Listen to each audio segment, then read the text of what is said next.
and welcome back to part 2 of my punch needle tutorial. In part 1, we went over all of the basics of punch needle and the supplies you need. In this part 2, we will be going over the actual punch needle process.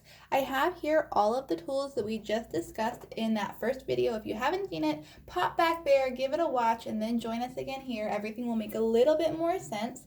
This is the third time that I'm recording this because it's very clear that I have a hard time talking, thinking, and punching at the same time, so I'm going to try to do my best, but please forgive me if I use any of the wrong terms or if I try to do one or the other and not both at the same time. So here you have everything that we talked about in that first video. I am using some Weeks Dye Works ultraviolet purple thread to do this tutorial. It's nice and bright and you can see it. This is my pre-stretched weaver's cloth. You can hear and see how tight it is stretched in my hoop. That is ideal. And as you punch, you'll want to go back and keep tightening it, making sure it keeps that tension and that tautness. I have my punch needle, my threader, and scissors because it's always a must with all of the fiber arts.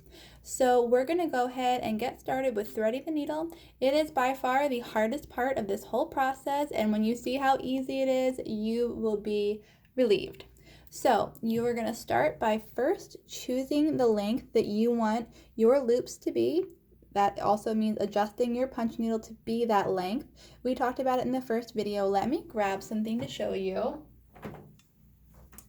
It was this little sample that I showed you. This is a great example of what the different loop heights and lengths look like. So we started with, I believe, 1, 3, 5, 7, 9, but you can use those different lengths as a design tool. I usually punch on a 2. I really like that height, so we're going to go ahead and do that. To adjust your needle, you just move that little ball. I don't know if you saw it. That little bearing, you can start down here and then adjust it to whatever height you like. It adjusts the needle length up here. You can see that's like a 12, and then I'm going to drop it back down to that 2 that I like. So there we go, needle length 2. So what you're going to find is that, I do have to get this in focus for you.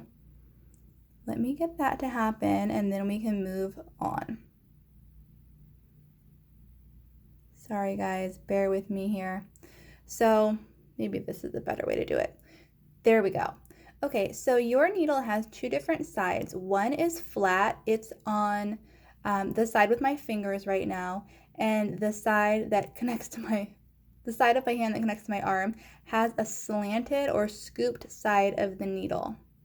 I want to make sure you see that because that's going to be really the only rule you need to follow when trying a punch needle and giving this a go is to pay attention to what side of the needle is leading.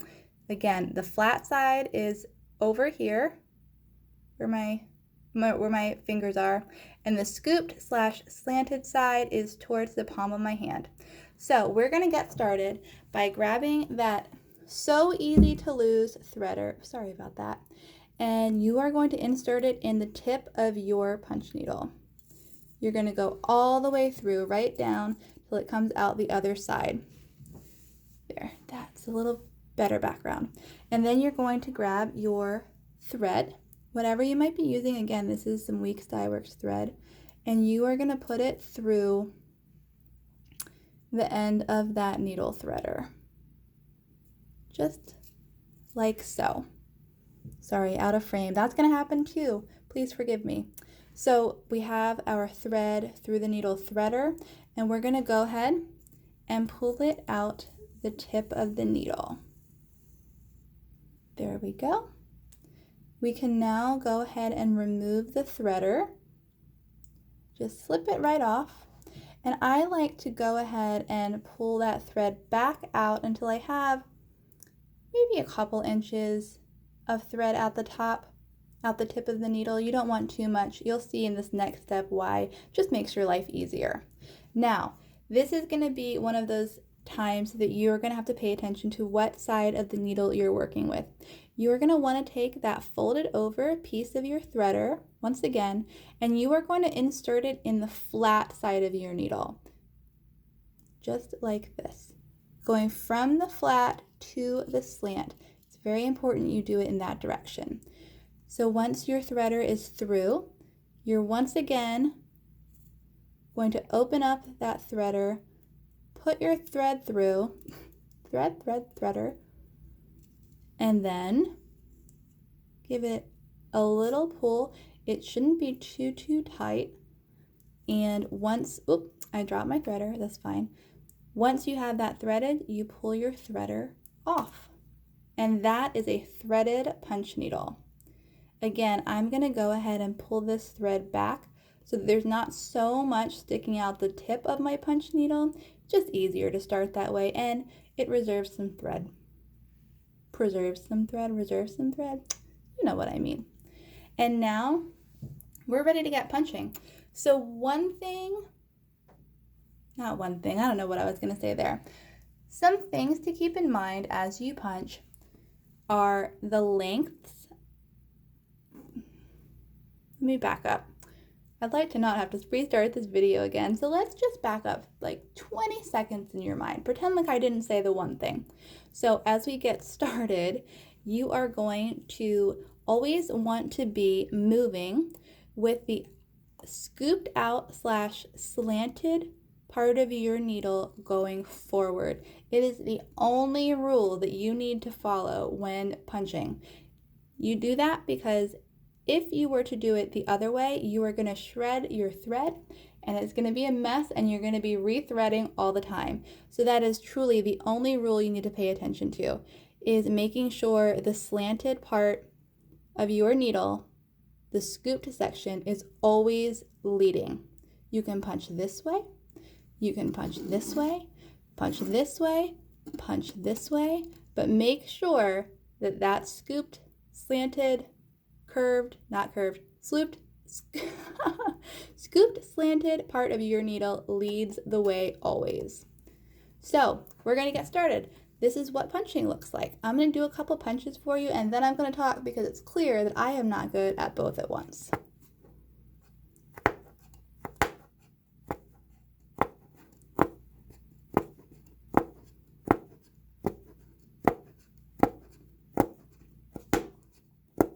Okay, so you hear that popping sound? That's good. That means you're doing it right and that there's tension on your weaver's cloth. You like to hear that sound. So you'll see that I just did a row and then I took my hoop and I pivoted so that I could go back the same direction. I'm going to make sure that I change the direction of my needle so that I'm always, again, leading with that slanted, curved side. See, can't talk and punch at the same time. And I'm just going to keep going. You're going to want to pay attention to how far apart your punches are and attempt to always make them the same distance apart. That will ensure that your loops stay the same height. Because if you think about it, there's only so much thread to go between each one of your punches. And you're either going to take that length up in distance between punches or the length of the loop on the other side. So in order to keep your loops all the same length, you have to punch the same distance apart.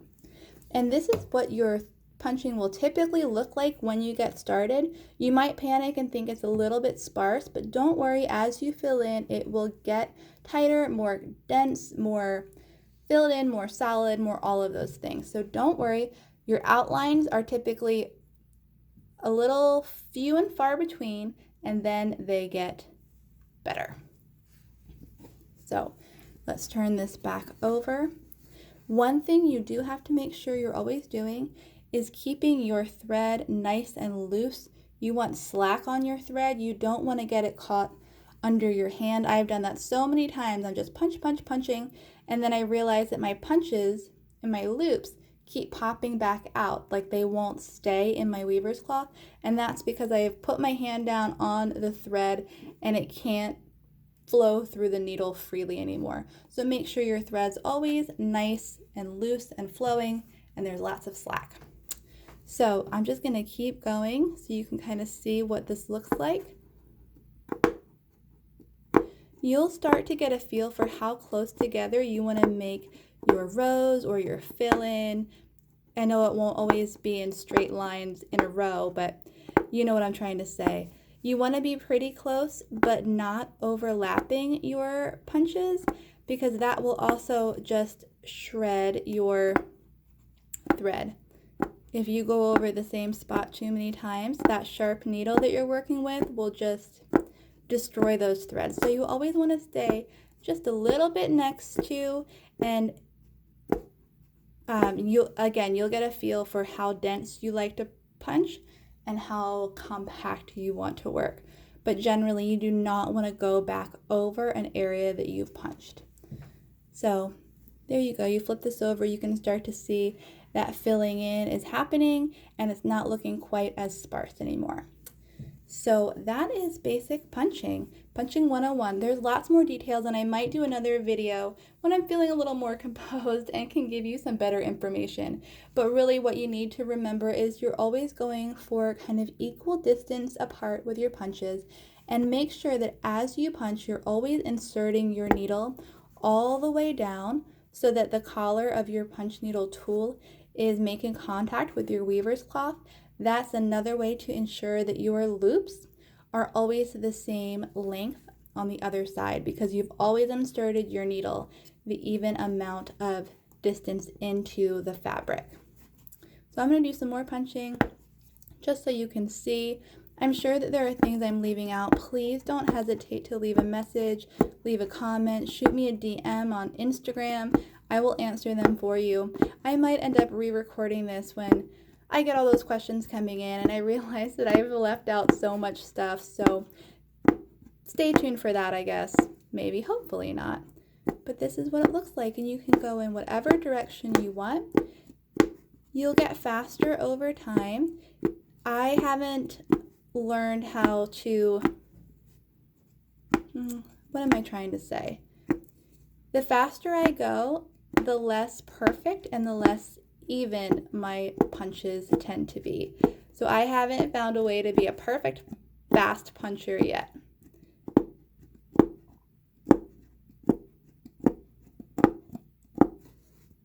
There you go. One other thing I want to mention is you will make mistakes. You'll be off a line, you won't like something, and that's really easy and really okay. What you do to first to disconnect your needle from your piece and then to fix that mistake is I'm going to pull my needle up and then I'm going to catch my thread with my thumb. Just like that. Did you see it? And then I'm going to grab my little scissors, which I know you have, and I'm going to snip right near the base. Because believe it or not, there's enough tension in your weaver's cloth with all of these little loops that you've made to hold that nice and tight. You don't have to be flush on your fabric, and you don't need to leave a long tail unless you prefer. Sometimes I do, but you can snip it off right there. And then let me show you that again, because I'm afraid it wasn't perfectly clear. So let's say I'm ready to end there.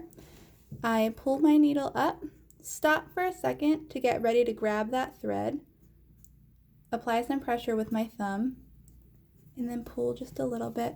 Let me grab my scissors, snip, done. So say I did not care for something I did, just didn't work out. You can frog in punch needle just as you can in knitting or cross stitch. All you do is pull that little tail, maybe either where you started or where you end if you didn't cut it too close to the surface of your fabric. You pull and it pops right out. No harm done whatsoever. And then sometimes I'll go back with my fingernail and just kind of work it over that fabric to even out that weave again, and it's like it never happened. It's actually like so satisfying. Isn't that a great noise? So don't worry if you make a mistake. It is easy enough to fix. It's like it never happened. You just frog away. So that, my friends, is punch needle. Like I said, I'll be back with more information. I'm sure that I'm forgetting something, so keep those questions coming to me so that I can answer them in my next video. Don't forget, if you are curious about all of the supplies, pop back to this tutorial part 1 and you'll have all of that information there. I truly appreciate you watching, and I hope that I have inspired you and encouraged you to give this a try. I know you will love it, and let me know how it goes.